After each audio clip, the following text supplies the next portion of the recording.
മിഥുനാണ്. നമ്മളിനി പോകുന്നത് മിഥുനിലേക്കാണ്, കണ്ണൂരിലേക്കാണ്. കണ്ണൂർ ADM ആയിരുന്ന നവീൻ ബാബുവിന്റെ ആത്മഹത്യാ കേസിൽ തുടരന്വേഷണ റിപ്പോർട്ട് ഇന്ന് തലശ്ശേരി കോടതി പരിഗണിക്കും. നവീൻ ബാബുവിന്റെ ഭാര്യ മഞ്ജുഷ നൽകിയ ഹർജിയിലാണ് തുടരന്വേഷണം നടത്താൻ വിചാരണ കോടതി ഉത്തരവിട്ടത്. കുറ്റപത്രത്തിലെ 13 വീഴ്ചകൾ ചൂണ്ടിക്കാട്ടിയായിരുന്നു ഹർജി. CPM നേതാവും കണ്ണൂർ ജില്ലാ പഞ്ചായത്ത് മുൻ പ്രസിഡന്റുമായ PP ദിവ്യയാണ് കേസിലെ പ്രതി. മിഥുൻ പിള്ളയാണ് വാർത്തയുടെ വിശദാംശങ്ങളുമായി ചേരുന്നത്. മിഥുൻ, ഇന്ന് തലശ്ശേരി കോടതി ഈ തുടരന്വേഷണ റിപ്പോർട്ട് പരിഗണിക്കുകയാണ്. ഈ കേസിന്റെ അന്വേഷണ റിപ്പോർട്ട് ഇന്ന് കോടതിക്ക് മുൻപാകെ വരുമ്പോൾ സർക്കാർ മാറി എന്നുള്ള പ്രത്യേകത കൂടി ഉണ്ടല്ലോ.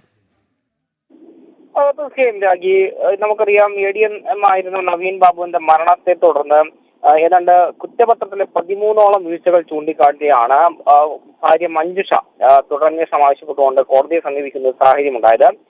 ഇതിന്റെ അടിസ്ഥാനത്തിലാണ് ഈ തുടരന്വേഷണം നടത്തുകയും അതിന്റെ റിപ്പോർട്ട് കോടതിയിൽ സമർപ്പിക്കുകയും ചെയ്തത്. ഈ തുടരന്വേഷണ റിപ്പോർട്ടാണ് തലശ്ശേരി കോടതി ഇന്ന് പരിഗണിക്കുക. ഈ നേരത്തെ ഈ മഞ്ജുഷ നൽകിയ ഈ ഹർജിയിലായിരുന്നു തുടരന്വേഷണം നടത്താൻ വേണ്ടി കോടതി ഉത്തരവിടുകയൊക്കെ തന്നെ ചെയ്തത്. നമുക്കറിയാം, CPM നേതാവും കണ്ണൂർ ജില്ലാ പഞ്ചായത്ത് മുൻ പ്രസിഡന്റുമായിരുന്ന PP ദിവ്യയാണ് പ്രതി എന്ന് പറയുന്നത്.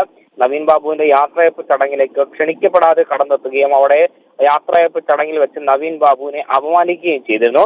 അതിന്റെ ഒരു പിന്നാലെയാണ് നവീൻ ബാബുവിനെ ക്വാർട്ടേഴ്സിൽ ആത്മഹത്യ ചെയ്ത നിലയിൽ കണ്ടെത്തുന്ന ഒരു സാഹചര്യം ഉണ്ടായത്. അന്ന് തൊട്ട് ഈ കുടുംബം ഇതിന് പിന്നിൽ വലിയ ദുരൂഹതയുണ്ടെന്ന ആരോപണം ഉയർത്തിയിരുന്നു.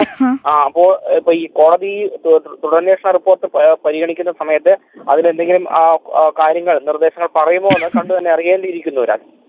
ശരി മിഥുൻ, എന്തായാലും വളരെ നിർണായകമായ ഒരു ദിവസമാണ് ഈ നവീൻ ബാബുവിന്റെ മരണവുമായി ബന്ധപ്പെട്ടിട്ടുള്ള കേസിൽ. ഇന്ന് മിഥുൻ പിള്ളയാണ് വാർത്തയുടെ വിശദാംശങ്ങൾ നൽകിയത്.